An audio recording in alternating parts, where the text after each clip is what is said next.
I am Bill Doherty, co-founder of the Doherty Relationship Institute and developer of Discernment Counseling, which is a specialized way to work with couples on the brink of divorce when somebody's leaning out, somebody's leaning in, maximum of 5 sessions, and you decide each one whether to do another.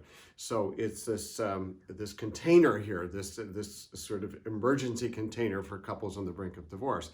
And I want to highlight why something like this, which is so short-term, can be so much more effective, I think, in getting people to look at themselves and they're part of the patterning in a relationship than the 2 other ways in which people get help. One, they go to individual counseling, and then the therapist doesn't really see them in the relation, in their contributions in the relationship. They're getting the narrative of an individual client. And individual therapy tends to, if you're not really careful, sort of ally with the person coming in, and you see the other person as the one that's putting stuff on them. That's what often happens. And even if you're resisting that, you don't really get a nuanced view. Okay, the other is couples therapy. Well, there, the problem is you have somebody leaning out who is not very motivated to work on the marriage because they're so ambivalent about staying.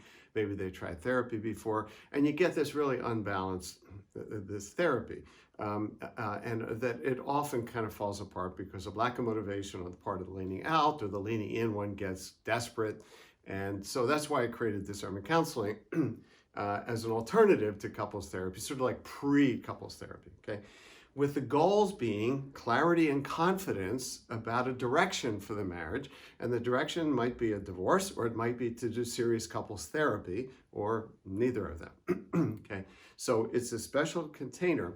And I want to say that having done couples therapy for many, many years, I've seen more breakthroughs in a brief period of time for people looking at themselves and they're part of the pattern in the relationship than I saw in the other kinds of couples therapy, let alone individual therapy I've done. And here's how it happens. For the leaning in spouse who comes in focused on how do I save my marriage, how do I save my marriage, and why is this person threatening to leave me, you leverage their motivation to save their marriage to help them take in what their spouse is saying that's harmful and hurtful, what they're doing that's driving their spouse out the door. And so when they want to just, when the leaning in one wants to just complain about, she's not perfect, he's not perfect, and why are they doing this to me? You can say, yeah, you're in a tough spot. If you don't then take in what they're saying now so that they join you in working on the marriage in couples therapy, well, you got no shot at it. So eventually, if they decide to do this work with you, yeah, you can get all your complaints out and so on. But for now, it's not going to serve your goal for us to be talking about your complaints about your spouse. You've got to be able to take in what your spouse is saying about you if you're going to have even a chance to get to the table for couples therapy to get your grievances out. And they go, oh, okay. So for right now, they got to do their self-inventory. So the leverage is their eagerness in this emerging situation to get into therapy with their spouse.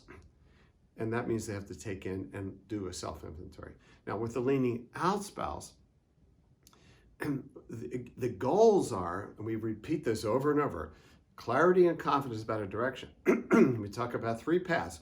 Path 1 is don't do anything. Path 2 is divorce. Path 3 is a 6-month commitment to couples therapy with divorce off the table, all in to see if you could put the marriage into a good place, and then make a decision. And so the protocol with the leaning out spouse, who in some ways has less intrinsic motivation to look at themselves because they're often focused on the other. What we train therapists to do is at the beginning of the one-to-one time, so you do a lot of one-to-one conversations, you let them air out their complaints and the examples and why they're thinking of leaving the marriage. You're empathic with that, but maybe no more than 7 minutes of that, okay? And then you say something like, so I get what you've been going through, I get the pain, the hopelessness, and so on. So in terms of these paths, I can see why you're at the point of saying, maybe I need to give up on this and divorce. So the case for path 2, I get. Okay. Can we talk about path 3, which would be working on the relationship?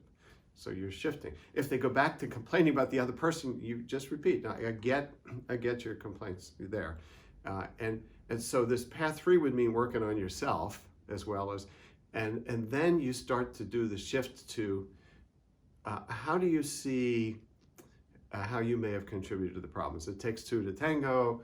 What are your thoughts about that? So you begin to make the shift because you're talking about the potential healing of the relationship in the path 3 therapy.